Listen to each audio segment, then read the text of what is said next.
Hello, beautiful people. Conspiracies, consciousness, and spirituality. Let's open up to what is really going on here. What do they have in common?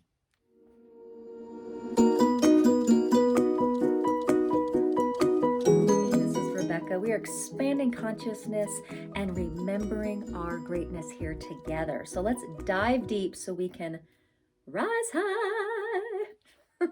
Conspiracy. There are so many conspiracy videos and theories going on, right? What does that have to do with consciousness and spirituality? So, what I want to do is just go into each one and give kind of like a little awareness definition of each one, and then go into one of our first conspiracy theories as a kid, and then go into how consciousness and spirituality really play in the development of conspiracy. So, let's dive in. Okay, so conspiracy is basically waking up to a broader truth, waking up to something that is happening in our lives, personally or collectively, and that we're kind of like, something's not adding up. I'm aware of that there's something else happening that I'm not being told, or perhaps there's some lies around. So we create these theories of conspiracy that kind of buck the truth that's being told to us. Consciousness is basically a waking up as well. As we expand consciousness, we become an outside observer looking in to our lives, and we get to really have this outside kind of judgeless observer as we witness. And that creates a lot of awareness in our lives. So expanding consciousness is just expanding awareness and actually seeing another part of the truth as well. Spirituality. Spirituality is tuning into our nature as energetic vibrational beings and starting to have the perspective that, I'm a spiritual, energetic, vibrational being, foremost, having a body, not a body having this energetic experience. And so spirituality is that awareness that we're connected to something else, that something else is happening besides these physical bodies. Conspiracy, consciousness, and spirituality. It looks like they all have in common, like the idea of we're waking up. We're waking up to some bigger truths. And, I am enthralled with expanding consciousness and spirituality.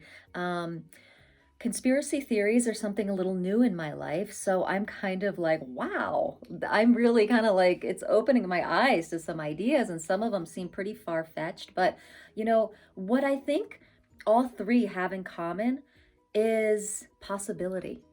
That we're walking on this journey with spirituality, consciousness, and conspiracy theories because we're wanting more truth. We're wanting to know the real bigger picture of things.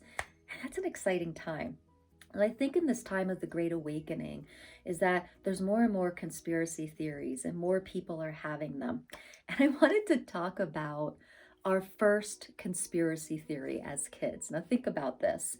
Now, if your parents told you the story about Santa Claus, right? And anywhere between 8 and 11, you were like, wait a second, something's up here. Now, they told you the Santa Claus story because it was fun and it was part of tradition, right? Yet, here you are, as a kid, and you're trying to think of like, how could this possibly be? This isn't true. There's no way they could, this could happen. Then you're like, well, wait a second. There's no way my parents could afford all that. And your young mind just starts going into all these, yeah, but, well, yes, no. And there's a part of you that doesn't want to believe it because it's so magical and life's more easeful with just this story, right? But then we go outside the bubble of the story and we're like, yeah, and we can't help our desire for awareness and truth. And so we go outside and we start really weighing out the whole story. And basically we're creating conspiracy theories around against this Santa story. So really that is our first experience with conspiracies, right? And then we start expanding and maturing our consciousness even more, and we go out into the collective, and we go into all these stories that are being told to us to make life, in a bubble and more easeful and in a certain way. And we're like, you know what? I'd rather have my awareness. And so we start playing with all the conspiracy theories of how we think it's going and really what we think the truth is and all that. And then we find out from there and we start testing our theories. Other conspiracy theories that we've kind of started to test at a young age. If you ever were in a religious situation and had religion classes, I had 12 years of Catholic schooling, and we were told at a young age that heaven and hell were like real physical places, and it was like a parable and a story, yet there was truth that I thought was wrapped around it. But as we got older, we started to learn the metaphysical story about heaven and hell, and we realized that we matured out of the physical story, and then we could see, heaven and hell is just it's a vibrational reality. Perhaps hell is here on earth, and heaven is our place with source when we pass. And but before that, before certain truths and certain awarenesses come, there's that space of conspiracy, questioning the story. Something is not adding up, right? And so conspiracy theories are basically an awakening. Conspiracy theories are all about questioning the status quo of the story we're being told, and their ideas and theories that people come up with to kind of buck the story, to say, hey, maybe it's this way or that way. And then consciousness keeps growing. And where is spirituality with all that? Our spiritual nature keeps growing and keeps growing. And what does that mean?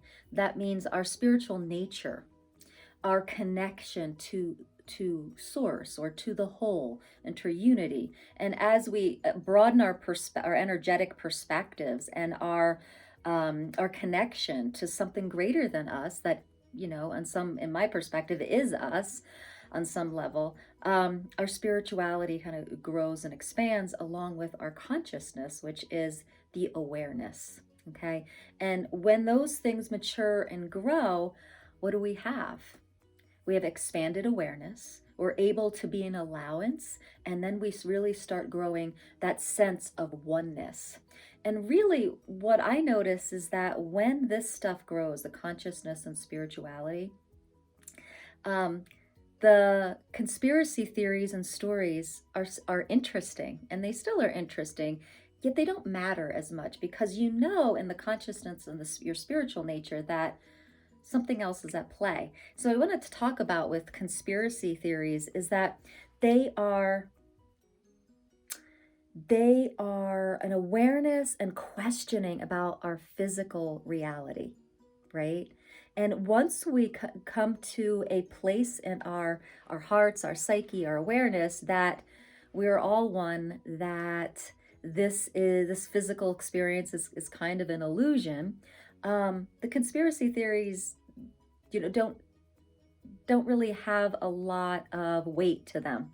They're interesting for sure. But when you realize that your sense of self and sense of source, and you detach from the 3D illusion, none of it really matters.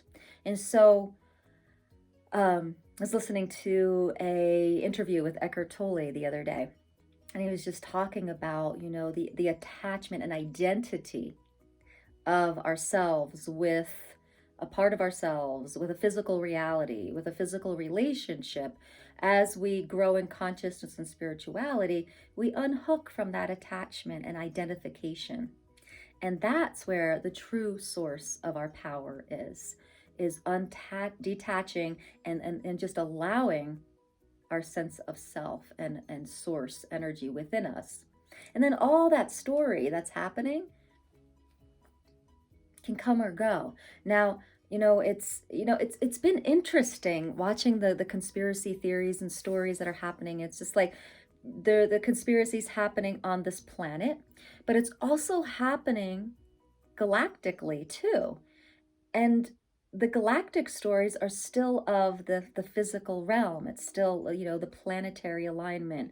Um, this stuff's still story. And that's what kind of like kind of blew my head open a little bit. It's just like because I started to get into some energetic work, but there was a lot of story involved with it. And I started attaching to the story. And then I started to kind of get nervous about how to be in the world and how to, navigate and not decrease my vibration. And I started buying in to all these stories. Okay. Stories can be in any area, spiritually, conscious stories, physical 3D stories, 4D stories, 5D stories. There's stories in any dimension that we can attach to, that we can hook in and find identity with. If we're really tuning in to our truest nature with source energy, there's no story there. There's no story. And for me, that feels really good. Because I can just let go of all the stories. Let go of how everything works and everything pieces together. And how does this work? What's the truest truth? And honestly, in my perspective, the truest truth is that there's my authentic self, which is a spark of source energy, and I have this light body, which is this part of source energy, and then I'm, just source energy, and all of this is kind of a holographic, uh, metaphysical quantum physic play of energetics, and none of it means anything. And for a long time, that would make me kind of depressed. And lately, it's giving me a lot of relief that whether it's, 3D story or the conspiracy story around the 3D story or conspiracy theory around a galactic story, or whether it's a story around spirituality and the history of that, you know, it's still story that we can buy into, identify with. And as we mature in our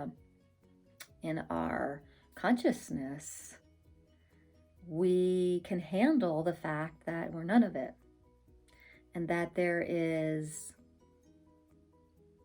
a I am that I am presence that really doesn't mean anything, that doesn't have a purpose except for just being and experiencing. And that can be challenging to feel into, that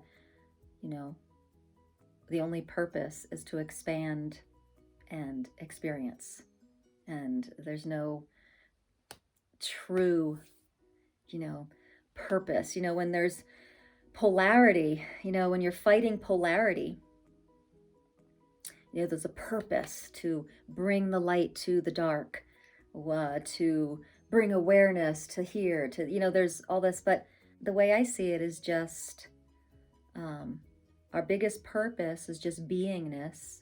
And we can call that light, we can call that consciousness, we can call that source energy, just being and experiencing. And I love going to the lake that I live near and just watching the sunset and just being with the energy of the beauty and just being with the creation energy, that the illusion that I've created in front of me of the beauty, and just standing still.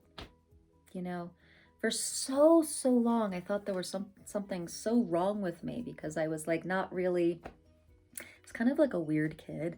It's kind of like a dark, deep kid.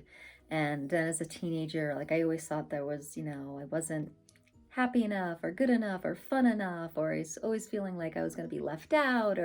And so, I followed everyone else's trajectory of what a teen or a young adult should do. So like, I was like, oh, I'll go travel the world, or oh, I'll go to parties, or oh, and ultimately it left me really uncomfortable and kind of depressed. Until I got my dog, and we would go on like 4-hour hikes together in the Boulder foothills.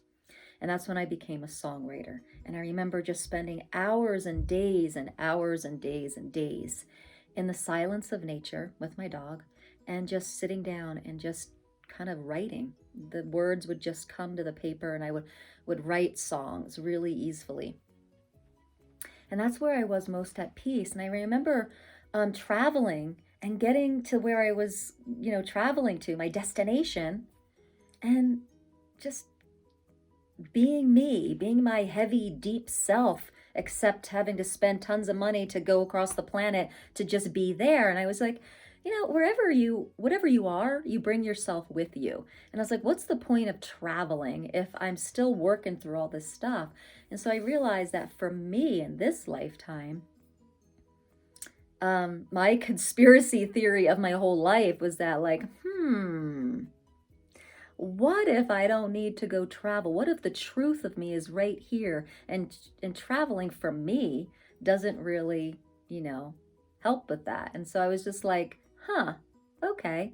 Well, my mission this life is to just really get to the bottom of why I feel certain ways, and really, really build consciousness, and really awaken. And for me, traveling and going to parties and doing things that young people were doing wasn't doing that for me.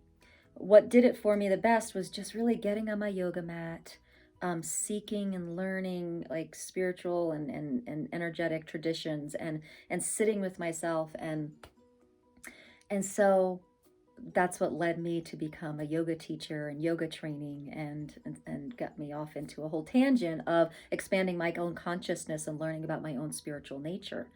And yet I'm always pulled into the conspiracy stories, and why?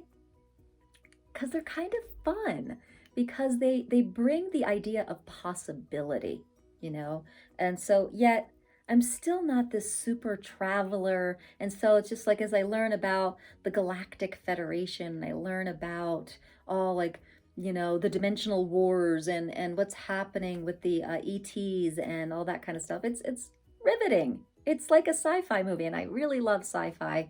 I love sci-fi books and movies. So it's like, oh wow, part of that sci-fi stuff is all real. Star Wars is kind of real. And I was just like, but do I want to go out there and live all that? Not really. Not really. If I feel into my truest nature, I like watching it, but it's really not my bag to go experience and explore all that. I find my truest nature and my truest peace, like just right there on my meditation chair, and just going into the I am that I am. And that feels so, so good. That gives me such a feeling that I don't feel anywhere else when I go into, conspiracy ideas, or the thought of traveling the universe or traveling the world. If I can't do it having this just deep, intense peace of the source nature that I am, I don't want any of it. And so when we talk about awakening and ascension, we're really talking about kind of going back to that I am, okay? And that expanded consciousness of the I am. And I'm all about that. So whatever's going to bring that, bring it on. So what is your experience? What do you know about conspiracy, about consciousness, and about spirituality? And have you felt kind of lost in the typical 3D life? And have you felt drawn to other things that people your age and in your life, don't understand, or don't don't connect with? Do you feel kind of like the oddball? Because I definitely have felt like an oddball my whole life. So, and now I'm understanding why. And now I'm really choosing for what my oddball self really, truly desires. And, what came up in my meditation today was, I made breakfast for my son today. And just yesterday's video talked about letting go of obligation and guilt and responsibility to really open up into inspired action. Well, today I realized that I made breakfast for my son out of obligation, guilt, and responsibility. And I got agitated when he didn't come to the table for breakfast. And I was like, okay. So cool, guys. When we expand our consciousness and we have awareness, that's why I love doing these videos. It gives me so much awareness of how and what I'm being in my life. So as I did that video yesterday, brought that consciousness and awareness to my life, and now I can see what I was doing this morning. And just seeing that and be like, I'm gonna reel that back in. I want to be coming from inspired action. And if I can come from inspired action, there's not going to be the lowering of my vibration into annoyance. So this is how we expand our consciousness and our spirituality. And I don't know what that has to do with conspiracy, but all of it has to do with possibilities that we are now becoming aware of. So let me know in the comments what questions and things that popped up for you in listening to this video as we remember our greatness together. Thanks for being here. Be sure to subscribe, like, and click the bell if you'd like more videos like this. And let me know what topics are interesting to you. All right, beautiful people. Namaste.